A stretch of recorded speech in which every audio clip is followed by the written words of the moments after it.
मलयपीठ ने आज world book of record संग्रहालय का दौरा किया। वो कजाकिस्तान के अलमाटी में आयोजित होने वाले वर्ल्ड बुक ऑफ रिकॉर्ड्स पुरस्कार समारोह में भाग लेने के लिए पहुंचे हैं। यहां से आप कजाकिस्तान की संस्कृति, इतिहास और जीवन शैली का अच्छा अंदाजा लगा सकते हैं। मलय बाबू ने कहा कि अंतर्राष्ट्रीय मंच पर मिला ये सम्मान न केवल उनकी या उनसे जुड़े व्यक्तियों या संगठनों की पहचान है, बल्कि सरकार के सहयोग से किए जा रहे स्वास्थ्य, शिक्षा, मानव संसाधन और सामाजिक विकास कार्यों की भी पहचान है। आज मे दिवस আমি এসে পৌঁছেছি আলমাটিতে। আমরা এখন মিউজিয়ামে আছি। আলমাটি যে মিউজিয়াম সেখানে এসে উপস্থিত হয়েছি। আমরা এই কাজাকিস্তানের যে সাংস্কৃতিক ইতিহাস সেটা বোঝার চেষ্টা করছি।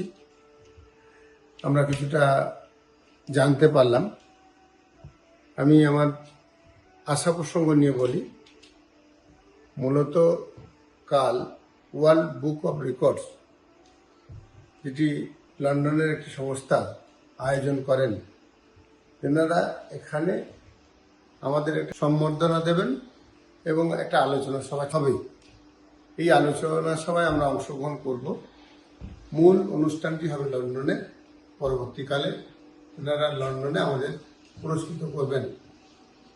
সভাপতি এটা আনন্দ বা খুশির দিন। আমি এই খুশি ভাগ করে নিতে চাইছি। আমার যে টিম ওয়ার্ক, যেনারা সোশ্যাল ডেভেলপমেন্টের জন্য প্রতিনিয়ত কাজগুলি করেন এবং এই কাজগুলি করতে পারে আমাদের যে সরকার, তেনাদের সাহায্য এবং সহানুভূতির উপর বেশ করে এবং প্রগতিশীল সরকার যে ভাবনা ইমপ্লিমেন্টের ক্ষেত্রে আমরা কাজ করি, তাই এক বিশ্বের দরবারে সেটা একটা স্বীকৃতির জায়গায় এসেছে। এটা শুধু আমাদের একা জয় নয় বা আমাদের টিমের জন্য জয় নয়, এটা আমার রাজ্যের জয়, আমাদের দেশের জয়। আমি আশা রাখছি এই জয়ে আমরা উৎসাহিত হয়ে আমাদের যে ভাবনা, আমরা দুটি মেডিকেল কলেজ পরিচালনা করি, একটি Shantiniketan medical college and hospital West বেঙ্গলে, আর একটি ত্রিপুরা শান্তিনিকেতন মেডিকেল কলেজ ত্রিপুরাতে। এগুলি রোগী পরিষেবা চলছে, খুব সুন্দরভাবেই চলছে, কলেজগুলি চলছে।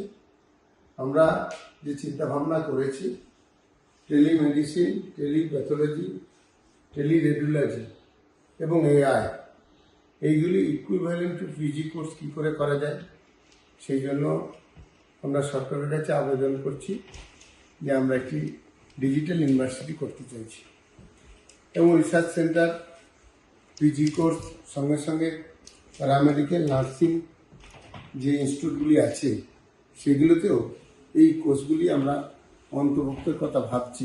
এই ভাবনা শুধু আমাদের মধ্যে সীমাবদ্ধ থাকলে কোনোদিন বাস্তব রূপ নেবে না। এই ভাবনার সঙ্গে অবশ্যই আমাদের সরকার যুক্ত হবে, আমরা নিশ্চিত। শুধু আমাদের সরকার যুক্ত হলেই হবে না।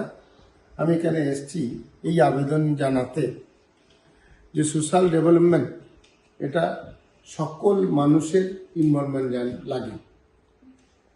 আমাদের রাজ্য বা দেশ মনে করে যে গোটা পৃথিবীটাই একটা ফ্যামিলি, তাই মানব সম্পদের উন্নয়ন শুধু কোনো দেশ বা রাষ্ট্রের মধ্যে সীমাবদ্ধ থাকা উচিত নয়। এই উন্নয়ন এবং রিসার্চ পার্ট গোটা পৃথিবীকে যুক্ত করতে হয়। আমি নিশ্চিত আমরা এই অনুষ্ঠান বা আলোচনা থেকে আমরা এই ডিজিটাল ইউনিভার্সিটির যে ভাবনা, সেটি গোটা পৃথিবীর বিজ্ঞানী, ইঞ্জিনিয়ার, ডাক্তারবাবুদের যুক্ত করে টেলি সিস্টেমকে কাজে লাগিয়ে যে কোনো দূর জায়গায়, এমনকি কোনো দেশ বা রাজ্যের মধ্যে সীমাবদ্ধ নাই, পৃথিবী বা পৃথিবীর বাইরেও বিভিন্ন রোগ নিরাময় করা সম্ভব। আজকে আমার যেটা স্বপ্ন, সেটা হচ্ছে এলন মাস্কের যে প্রযুক্তি আর নেলসন ম্যান্ডেলার যে দৃঢ়তা, এর মধ্য দিয়েই আমরা আদর্শ করে এগোতে চাইছি। আমি আশা রাখছি সকল মানব সম্পদের ডেভেলপমেন্ট জন্য সকল দেশের সকল শুভবুদ্ধি সম্পন্ন মানুষকে আমরা যুক্ত করতে পারবো। আমি এখানে দাঁড়িয়ে কথা বলতে চাই, মোর নাম এই বলে খ্যাত হোক, আমি তোমাদেরই লোক।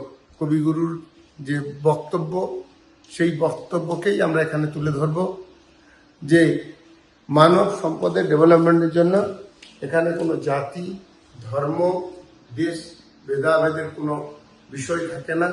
সকলকে অংশগ্রহণ করতে হয়, সকলের জন্য, সকলের দ্বারা। নমস্কার।